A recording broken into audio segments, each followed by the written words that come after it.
What's up, everybody? Welcome back to Bike Revolution TV. So a couple of videos back, we installed some 3.5-inch dual rate springs in the back of the FJ Cruiser, and they work great. They give me more lift than I ever needed. They hold up a heavy trailer, and quite frankly, I think that they've increased my towing capability by at least 1,000. With that said, enough on the rear. We got some new coilover springs for the front. Let me show you. These are from Freedom Off-Road. The coilovers come with extended sway bar links. So they give you 2 of those. Really cool. Like I said, they're extended. They're longer than the original ones. And we'll get to that when we take it off or we size it up once we have the tire off, to show you how much longer. The coilovers come with a spanner wrench. This one in particular says 85-105. I assume that's the size, maybe in millimeters. Looks like about, yeah. And it's pretty thick. It's 1/4 inch thick steel. It's got some weight to it. It's definitely not going to be a problem. It's not going to break at all. This could be a weapon. It could be a weapon. And now for the main event. Oh, the coilover. Oh. Yeah. They're beefy, and they've got to be a good 25 pounds. 25, yeah. That's about 25, maybe 30 pounds. It feels like a 30-pound dumbbell. A 20 is a little bit lighter than that. But yeah, it feels like about 30 pounds. So the box in total was at least 60 pounds. After tax, $535. Everything that you see here. Let's start here at the bottom coil. 1, 2, 3, 4, 5, 6, 7, 8, 9, 10, 11. Let's do that again. 1, 2, 3, 4, 5, 6, 7, 8, 9, 10, 11. There's 11 wounds in this coil spring.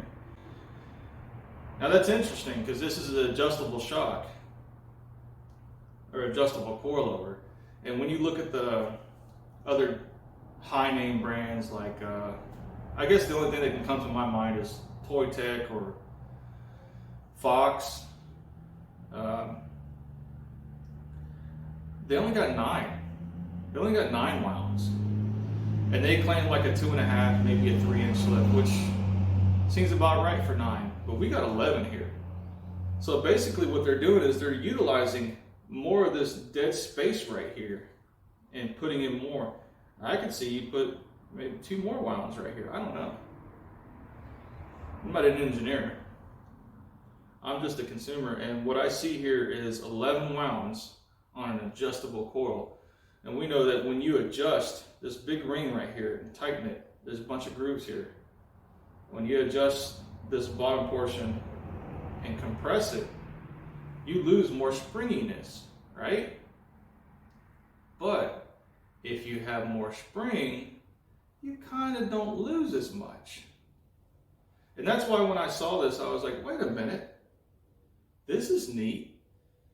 It's for the 4Runner. It's probably for the Tacoma, I don't know. It's probably for the Tundra, I don't know. Look it up. But it's for the FJ. So I got it, and I was like, it's a great price. It's got a lot of spring. It's adjustable. And I can finally level out my truck because these Icon dual rate springs, they claim to be 3-inch lift. I think they're more in a 4 or 4.5 category. I mean, they really brought it up some because I got 33s on here, which, you know, this is an average size. I like the 33 because I don't have to mess with the differentials. And so this is the shock. It is. It's pretty cool. So here's an up close look at the shock. Starting here at the bushing. Check that out. Look at those big beefy threads. Big, thick, coarse threads. Take a look at those welds. They're smooth. There's no pitting. There's no little holes there to collect dirt or rust or anything.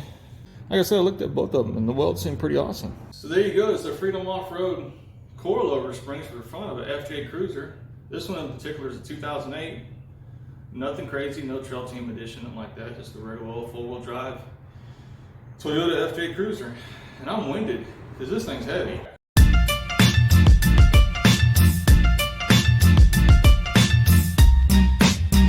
So now I'm going to get started on taking this Bilstein. It's painted black, as you can see, because periodically I'd come in here and clean it and spray it, and that's what I did when I lived out in the Northwest, just as a rust preventative. But now that we're down here in the Bible Belt, we don't see rust, we don't see salt. We see snow and we see bad drivers. To be honest with you, it's not even the snow you got to worry about out here, it's the bad drivers. I can do snow all day long. Anywho, that's for another video. So let me get started with taking some of these ABS lines apart.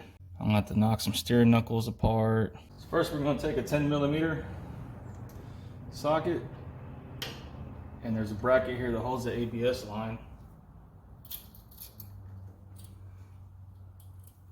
And there's another bracket that holds the ABS line and brake line. That's a 12mm.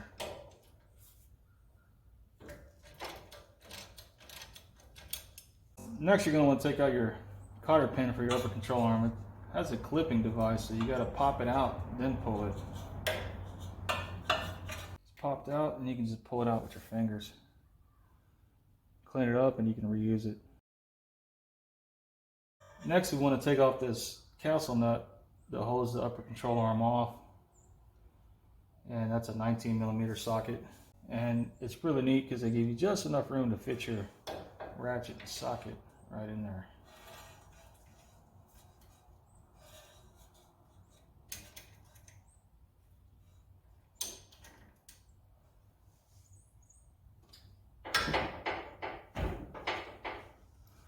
Just like that, it comes loose.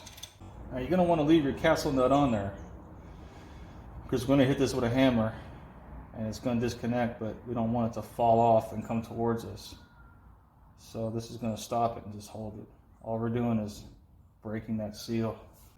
But before we hit this with a hammer so it can drop down, we're going to have to disconnect this sway bar link, because that's what's actually holding it up. Sway bar link is a 17mm.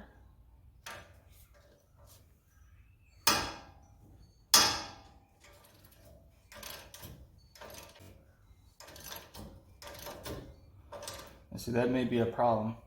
Now, if you're going to reuse these, you're going to want to get a 17mm wrench and then put your Allen right here inside of it so it doesn't turn. What we got right now is the bolt is turning.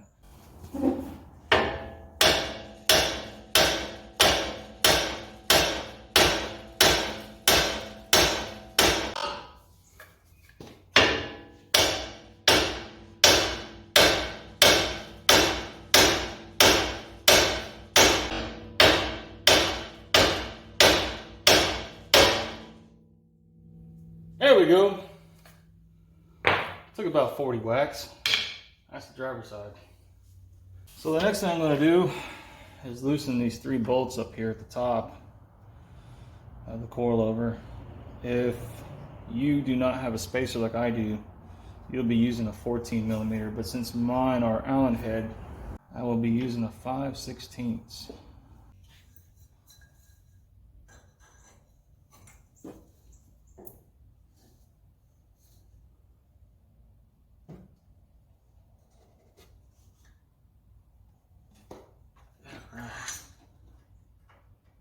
Cheetah bar really helps out. There's 1 bolt. There's 2 bolts. And there's the 3rd one. Now we have to bust a nut on this bottom bolt. We're going to use a 19 to hold this side of the bolt, and a 19 with an extension on the other side. So I went ahead and just disconnected the ABS sensor. You got a couple clips right there, and then it's free from being stretched on.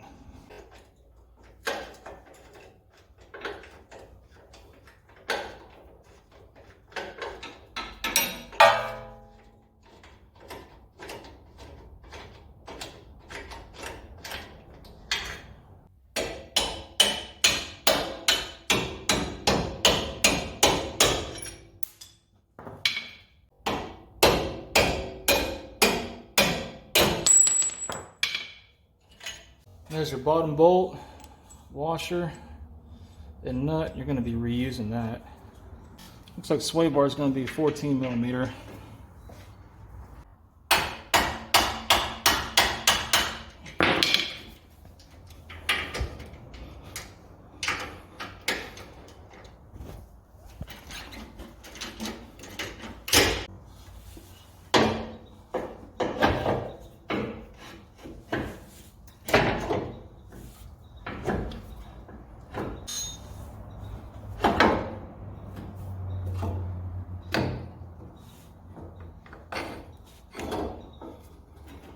That's probably the trickiest part of getting this thing out of there, but we got it.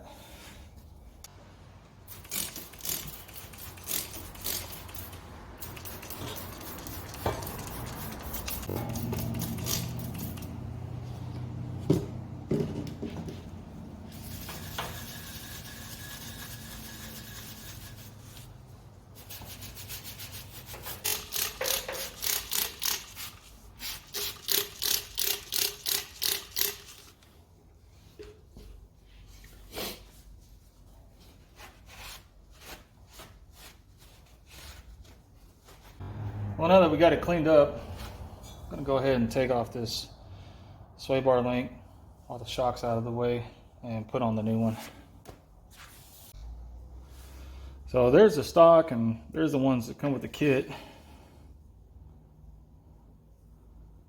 Wow. Well, let's see. Let's straighten this out just a little bit so it's straight.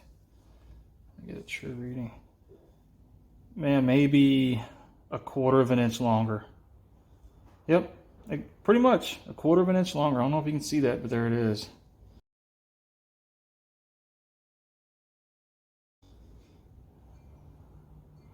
This one right here hangs down just a little bit lower.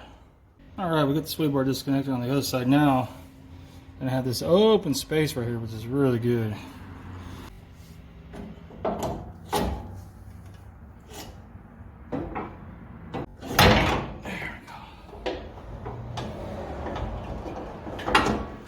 Yeah,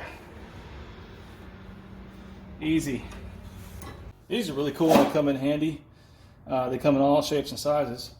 And for that back one that's behind the post, you can kind of reach back in there or this way and really get a good turning angle on it. All right, so there we go. Everything's tied in place. All taken care of. All right, as we take a little halftime break and I catch some lunch, I just want to remind you that go ahead and visit freedomoffroadusa.com. They might have some cool stuff for you.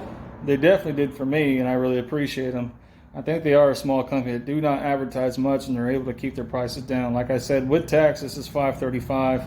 If I were to go with, Toyotech or Fox or any of those name brands, man, you're looking at $1,000, $1,200, $1,500. I just don't see that for me. So I appreciate it, and thanks for sticking in and watching this video. I want to go ahead and put this tire back on and bring you back in, and we're going to see what this level has done for us here on the driver's side. All right, so back, we're looking at 40.5, front 39.5. That was my goal, and it's not raking as much. I don't want to go any higher. 39.5, that's center of the hub, all the way up to right there, 39.5. Now I don't have the other side on. That will bring it up maybe another 1/4 inch, maybe another 1/2 inch, somewhere in there. Don't want to bring it up too much more because I'm starting to create a little bit more of an angle.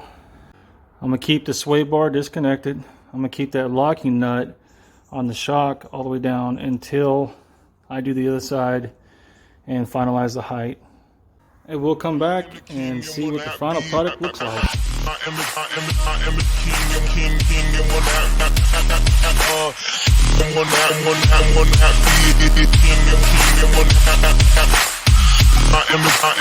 am the king, king, and one out, one out, the king, and one out.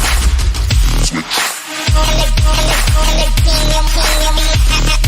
I am the king, king, and one out,